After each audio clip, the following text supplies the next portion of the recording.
बायपरजॉय समुद्री तूफ़ान है, उसकी मॉनिटरिंग के लिए साइक्लोन स्टॉर्म मॉनिटरिंग सेंटर जो बनाया गया है महकमा मौसमियात की जानिब से, वहाँ पर मौजूद हूँ। यहाँ पर जो है इस तूफ़ान की मुसलसल जो है कड़ी निगरानी जो है वो की जा रही है, और एक उसका कितनी मूवमेंट हो रही है, उसका फासला कितना रह गया है पाकिस्तानी जो साहली पट्टी है उससे, तमाम चीज़ें जो है यहाँ पर मॉनिटर की जा रही हैं। लेकिन यहाँ पर आपको थोड़ा सा यहाँ महकमा मौसमियात के जो अफसरान हैं यहाँ पर मौजूद हैं जो इसको मॉनिटर कर रहे हैं। मॉनिटरिंग सेल के अंदर ज़ुबैर अहमद सिद्दीकी जो कि इस मॉनिटरिंग सेंटर है साइक्लोन का, इसके डायरेक्टर हैं। उनसे पहले जो समुद्री तूफ़ान है बायपरजॉय, इसकी पोजीशन पूछते हैं। अस्सलाम वालेकुम। वालेकुम अस्सलाम। अच्छा, अभी जो है कितने फासले पे रह गया है हमारे से?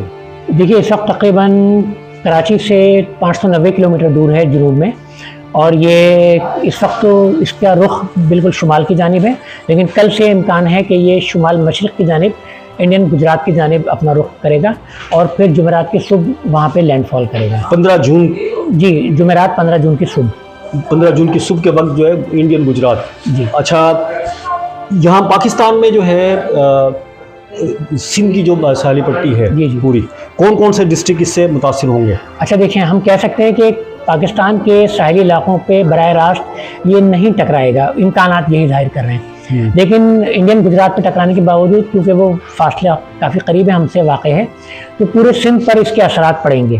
ख़ासतौर पे जो अजला हैं, थरपारकर, मीरपुर ख़ास, उमरकोट, सुजावल, बदीन, हैदराबाद, टंडो अलाया, टंडो मोहम्मद खान, इन अजला में तेज़ मूसलाधार बारिश हो सकती है और तेज़ तूफ़ानी हवाएं चल सकती हैं। हवाओं की रफ्तार 80 से 100 किलोमीटर फ़ी घंटा मुमकिन है। जबकि कराची में भी बुध और जुमेरात 2 दिन तेज़ बारिश हो सकती है, जबकि कराची में हवाओं की रफ्तार 50 से 80 किलोमीटर फ़ी घंटे की रफ्तार हो सकती है, और तेज़ हवाओं के बाइस नुकसानात के अंदेशे कराची में ज़्यादा हैं। कराची में ज़्यादा है हवाओं की बनस्बत। यहाँ पर जो लहरें हैं कराची में कितनी होंगी, और फिर जो केटी बंदर जिस तरह से कहा उसके बाद जो एरिया है सिंध का, वहाँ पे लहरों की ऊंचाई कितनी होगी और किस तरह से होगा, ये थोड़ा बताएं। देखिए, जितने भी साहिली इलाके हैं पूरे सिंध के, कराची से लेकर ये सजावल, जाती, मीरपुर, शाकरो, कच्छ का इलाका, यहाँ पर लहरों की ऊंचाई 15 से 20 फीट तक मुमकिन है, और जहाँ ये टकराएगा इंडिया के साइल पर, वहाँ लहरों की ऊंचाई से मज़ीद ज़्यादा मुमकिन हो सकती है। तो जो साइल के साथ वाक़ देहाती इलाके हैं, उनको लहरों की वजह से भी नुकसान पहुँचने के अंदेशे मौजूद हैं। कराची में भी कहीं मतलब जो लहरें अगर आएंगी बाहर आ सकती हैं? बिल्कुल। कौन से एरिया हैं कराची के? कराची के जो साहिली इलाके हैं, मसलन जो देहात कराची में इब्राहिम हैदरी, रेडी गोट, मुबारक विलेज वगैरह, और हम सिंध की अगर बात करें तो केटी बंदर वगैरह, यहाँ पर लहरों की ऊंचाई 10 से 15 फीट मुमकिन है। अच्छा, बलोचिस्तान, क्योंकि वो पूरा बलोचिस्तान भी हमारा 1100 किलोमीटर तवील ये साहिली पट्टी है, बलोचिस्तान का कौन कौन से शहर मुतासिर हो सकते हैं? देखिए, अभी तक के जो कंप्यूटर मॉडल्स तो यही बता रहे हैं कि, और जो हमारा अपना रिसर्च है PMD की वेदर चार्ट्स की मदद से, कि बलूचिस्तान के साहिल के बजाय ये इंडियन गुजरात की जानिब इसका रुख पे इम्कानात ज़्यादा हैं, लिहाजा वहाँ फ़िलहाल कोई खतरात बलूचिस्तान में ऐसा कोई इम्कानात नहीं है। कराची से लगते जो हमारे बलूचिस्तान गिडानी वगैरह को कह सकते हैं, गिडानी वगैरह में कुछ असरात मुमकिन होंगे। बिल्कुल ठीक है, इससे मतलब इसके ज़्यादा असरात कराची से फिर पूरा आगे पूरा नहीं, आगे पूरा गवादर तो काफ़ी नहीं, गवादर नहीं, मैं इस तरफ की सिंध की तरफ की बात कर रहा हूँ। सिंध की तरफ पे बिल्कुल पूरा साहिल इससे मुतासिर हो। अच्छा, थोड़ा सा इस पर मुझे बताएंगे इस वक्त अगर ये सी है तो कहाँ पर? देखिए, आज सुबह की पोजीशन है, आज सुबह साइक्लोन यहाँ तक पहुँचा है। ठीक है, और ये फोरकास्टेड है रेड डॉट है कि कल कैसे कहाँ इसका रुख होगा। जुमेरात की सुबह यहाँ पहुँचेगा, ये जुमेरात की सुबह 5 बजे की पोजीशन है। ये जुमेरात के बाद यहाँ पर कराची हमारा कहाँ पर है? ये कराची है। ये कराची है। ये बॉर्डर है बीच में, ये इंडियन गुजरात है, ये सूबा सिंध है।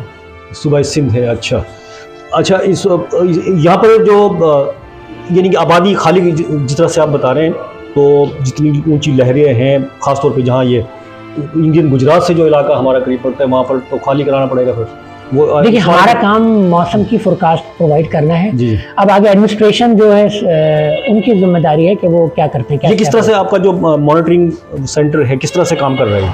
देखिए, साइंटिफिकली तो मुख्तलिफ हमारे पास डाटा एक्विजिशन के टूल्स हैं, डाटा हम हासिल करते हैं, मुख्तलिफ फिर उन डाटा की प्रोडक्ट्स बनाई जाती हैं, वेदर चार्ट्स बनाए जाते हैं, कंप्यूटर मॉडल्स को इस्तेमाल किया जाता है, और क्लाइमेटोलॉजी को कंसीडर किया जाता है, पास्ट हिस्ट्री क्या रही है, उनकी रोशनी में ये तो हमारा साइंटिफिक काम हो गया। उसके बाद इन फोरकास्ट को, जितनी भी हमारी रिपोर्ट्स होती हैं, ये जितने भी एडमिनिस्ट्रेशन के इदारे हैं, गवर्नर से लेके कमिश्नर कराची, NDMA, PDMA, उन सबको रियल टाइम में ये दिन के मुख्तलिफ औकात में हम उसी वक्त ये अपनी रिपोर्ट्स पहुँचा देते हैं। ठीक है। अच्छा, एक चीज़ और जो मुझे कंफर्म करनी है, क्योंकि इसका जब ये बना था तो इसका नॉर्थ वेस्ट था, इसकी जो इसकी डायरेक्शन थी जी, फिर ये नॉर्थ ईस्ट हुआ, फिर अब जो है बिल्कुल नॉर्थ हो गया है, अभी फिर तब्दील हो गई। देखिए बिल्कुल आपने अच्छा, सही फरमाया।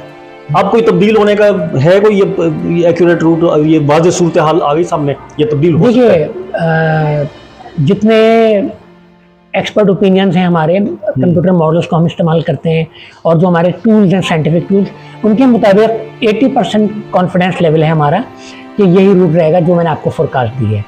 लेकिन बहरहाल गुंजाइश मौजूद है, रुख में कुछ तब्दीली आ भी सकती है। लेकिन अगर ऐसा होगा तो हम इंशाल्लाह रियल टाइम में आपको अपडेट करेंगे। जो भी तब्दीली होगी वो उसी वक्त मीडिया को और दीगर इदारों को अपडेट दे दी जाएगी। अच्छा, एक और चीज़, आप ये समुद्री तूफान की वजह से जो बारिशें होंगी, कराची में होंगी, हैदराबाद में, सिंध के कौन कौन से नाम बता सकते हैं डिस्ट्रिक्ट? बिल्कुल, जैसे मैंने बताया कि थरपारकर, सजावल, बदीन, ठट्टा, हैदराबाद, टंडवाला यार, मीरपुर ख़ास, उमरकोट, जो सिंध के जुनूब मशरक़ी अजला हो गए, इन सब में तो इंतहाई तेज़ हवाओं के साथ बारिशें हैं। और जो सिंध के जुनूब मगरबी आप कह लीजिए, कराची या हब वगैरह, वहाँ निस्बतन थोड़ी कम इंटेंसिटी होगी। अच्छा, उस तरफ तो नहीं है बिल्कुल जो शुमाली सिंध है? जी नहीं, शुमाल मगरबी सिंध की अगर आप बात करते हैं, लाड़काना, जैकबाद, उन वहाँ कतन कोई असरात नहीं होंगे, कोई असरात नहीं होंगे। ठीक है, बहुत शुक्रिया ज़ुबैर अहमद सिद्दीकी साहब, आपने हमें अपडेट किया।